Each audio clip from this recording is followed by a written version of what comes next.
ayikho emhlabeni into edlula amandla edlozi lakho, ayikho into edlula amandla kaNkulunkulu. Awuthula amadoda aphethe umhlaba, idlozi lakho bese kuzoba uNkulunkulu. Uma ukhohlwe yilokho ukhohliwe. Ingakho ngithema ngakhuluma ngenkulumo ebethita upastor waseGoli uMboro. Ngithi angiyithi indaba kaMboro because ngiyabona ukuthi abantu abaningi iyabaconfuse njengamanje. Ngathi indaba kaMboro abaningi bacabanga ukuthi ngiyadelela. Yes, ngangiphatheke kabi kodwa ngangikhuluma iqiniso. Ngiveza ukuba isikole sinabafundi, abafundi babizwa ngama minor, ukuthi minor kushuthi abantwana abancane, yabona, abasadinga usizo lomzali ukuthi bakwazi ngelinye ilanga ukuthi nabo babeqotho. Uyabona ngayiveza ngathi ukuya kwakhe esikoleni nezikhali kulimaza izingane psychologically. Ngaveza futhi ngathi kumele aboshwe. Ngasho futhi ngathi mangawubuka lo live wami, ngasho futhi ngathi nami as King Bhaka ngizolilandela udaba. Ngasho futhi ngathi hayi ngokwepower sothi ukupressa nathi. Ngasho nje angifihli mina abangikhuluma into. So mawusubheka ke court ingane yakhe ayithola ibail, yena akayithola ibail. Yini angayithola ibail? Akasagcindezelwa ileli icala elokuthi u10 noma bangazabe u10 uzoba slice, yabo. Lapha vele honestly sawubona ukuthi intukuthelo yakhe nokucabanga kwadlula ingqondo, yabo. Kodwa lokho ke uma ngabe sekwenzekile konke nangempela ibail akasayitholi. Yini angayithola ibail? Ngifuna ukuyicacisa le ndaba. Why uPastor Mboro engayithola ibail? Ingoba kuvuke amanye amacala. Kwenzakalani King Bhaka ukuthi amacala amadala aphinde avuke?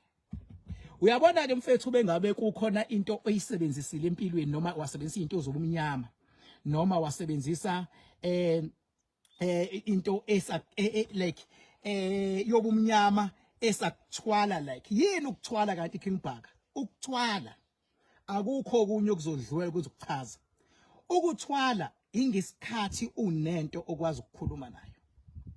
Ngeke uthwale ngento ongakwazi ukucommunicate nayo. Uma kuthiwa uthwele ngenyoka, isikhona isithwalo esinjalo senyoka ngenqamba amanga.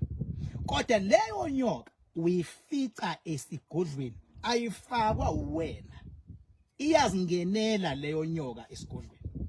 Wena nje unikwa ingqinamba ukuba akha isigodlo, unikwa ingqinamba ukuthi esigodlweni ke mhlambe obulala imbuzi bese uyishiya khona esigodlweni, igazi livuza uyishiya khona. Uma ikhula thiwa wobulala umuntu, uthatha ikhanda lakhe ufike ulibeke esigodlweni. Uyobeka ikhanda wena kungekho lutho, kodwa mawusungena uzofica inyoka. Leyo nyoka ayikwazi ukukhuluma, kodwa iyona eba ngqondongqondo. Bafethu angazi noma nizongizwani lento. Yenze njani pho ukuze ikwazi ukudlulisa umyalezo kuwena? Iba nezilwane, iba notikoloshe.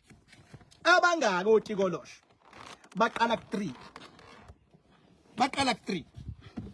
Kubo wesilisa, kubo utikoloshe wesifazane, kubo utikoloshe oyingane. Ingane ilezo thunywa yilabo utikoloshe. Owesilisa kumele ibe khona phela indoda, owesifazane. Baqala ku3. Sekukuwena ukuthi ufuna amandla angakanani ke. The more bebabaningi otikoloshe is the more nezingqinamba zinyuka. Right ke. Labo otikoloshe nale nyoka ke, inyoka itolika ikhuluma notikoloshe, itikoloshi bese itolikela wena. Why ukwazi ukukhuluma notikoloshe is because usuke umuntu. Nakuba ukhuluma kanzima wona, ngoba uyashwashwatha sometimes ngeke uzuzwe uthini. Yabo, sometimes ubambe endleleni ujonjele kuyashwashwatha, uyasheshisa ufast utikoloshi mawukhuluma. Awukhulumi noma. Yabo. So, ngiyichazelani lento? Ngiyichazela ukuthi ke uma uthi ufuna ukuthwala asikho esinye isigaba sokuthwala ileso sikho esinye uma kuthiwa unikezwe inyoka kodwa wena oyendla amagundane uwena oyithwalayo makhanjwa wena oyifaka esakeni wena lalela kudlalwe ngawe lapho ayikho le nto into uthi usabise leyo ayisebenzi lonto amasimbe into leyo uma ungayibheka kahle mhlawumbe namazinya inawo noma isinoko noma isithithithi ayisebenzi inyoka yokuthwala ayibonwa abanye abantu ibonwa uwe oyithathile futhi izilwane lezi ezihlala nenyoka ayifunwa wena zifunwa iyo lenyoka uma kuukuthi bezu3 sekumele zande kuzosuka lezi ezikhona ngosizo lalenyoka benzeni beyothwebula kamakhelwane kuvele kushona ingane ngokuthelwa amanzi abilayo ithelwa amanzi ingane ivele ifa seyenziwani seyiyathathwa isenze njani isiyasetshenzwa uma isetshenzwa kuze kufike nesigaba la khona ifakwa something la okhakhayini ngoba umuntu kangayichaza lento komunye live wami ngathi bafethu kunezinto ekufuna amani ngilalela ningikholwe because zinjalo isikhonkwane esilawula umuntu sila because makuphazamiseke lekhanda isystem yomzimba iyaphazamiseka umuntu bezoginqika nemoto alimala ekhanda kakhulu umzimba angangakhuluma ngangahamba like nje angaba into ehlala ihleli umuntu ulawulwa la ekhanda odokotela bangayichaza kangcono ke le engiyichazayo uyabona so uma kumuntu esakhiwa isilwane usetshenzwa lekhanda futhi bese bayisilwane uma kushona umuntu oyedwa endaweni wasetshenzwa uyathathwa uyofakwa esigodlweni kulindwa leso sikhathi bese ziyaqala lezi ebeyivele zikhona seziyamqeqesha ziqale zambe nayo ziyoganga kuyenzeka kuyogangwa kubuye kudukelwane kubuye kungatholwana uma kuzihamba izilwane ziyoganga emzini womuntu after 12 ebusuku uma sezibuya kanti lo besaqeqeshwa akakatholi kahle iphunga lalapha mangabe kuukuthi akasakwazi ukubuya usale esenzana lodukile usale esehlala enganeni yalapho ngoba akasakwazi ukugoduka usubona ingane kaDinoman isivele iyakhubazeka isivele ayisakhulumi enye ivele ishintshe ibe neattitude ingane ibiphasa esikoleni ayisaphasi ingane ibizambela ayisakwazi ukuhamba ingane ibihloniphi isidaka utshwala siyaphuza sekwenzekeni sekungene umoya wahlala kuyo lo moya mawuhlala kuyona kulo moya ukuthi lengane ufuna ukuyenzisana why King Bhaka ngifundise lezi zinto njengoba ngifundisa lento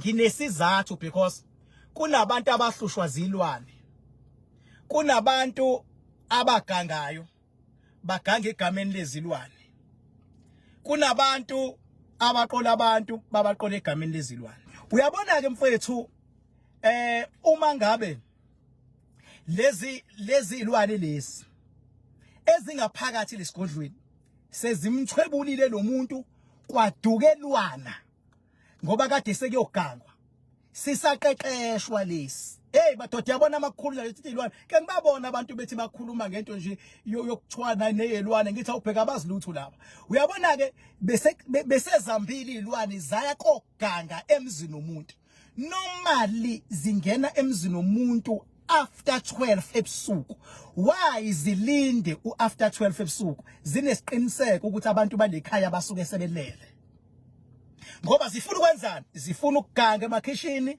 zifuna ukuganga ngabo belele zifuna ukuganga ngezingane zilele zifuna nje ukwenza yonke into engasile ongayicabanga njengoba zifuna ukufika after 12 ingakho kubalekile ukuthandaza ngo12 uzuyeke after 12 because makuthi zikufica ungalele makuthi zikufica ungalele ziyadlula ziyobheka umuze kulelo kona uma ngabe ke sebedukelene bazofike basho labo ukuthi usibani bani sidukelene bazama ukumdonsa ngephunga bese beyabona ukuthi ubhajwe kuphi ngoba ngithi sibani sibona yonke into bamdonsa ngephunga bayambona ukuthi ubhajwe kuphi bese bebheka ukuthi ubhajwe kubani bese ziyabotho ubhajwe kwingane yentombazana mase kusuka lenyoka ke siyenzani manje isiya kothwebula lengane yentombazane kodwa iqondile ukuyothwebula ingane yentombazane yona iya ngokuthi iyolanda lo mkhovu obhajwiwe mayisifike lenyoka iyamthwebula mayisimthwebula iyenzani manje lenyoka izosale seyimthatha ingakho umuntu uzomuzwa ethi sengihanjwa into ngaphakathi ngathi inyoka umbuzo wakho uthi inyoka ibizofunani kuwena uyabona sebo kusangilunyiwe kunabantu okusabe kwebhekile kade belele ebusuku kodwa bakwebhekile bekwenziwani bekusetshenzwa ngaye ebusuku ngegazi lakhe inyoka isiyamthwebula ngoba kusuke kwabhajwa ingane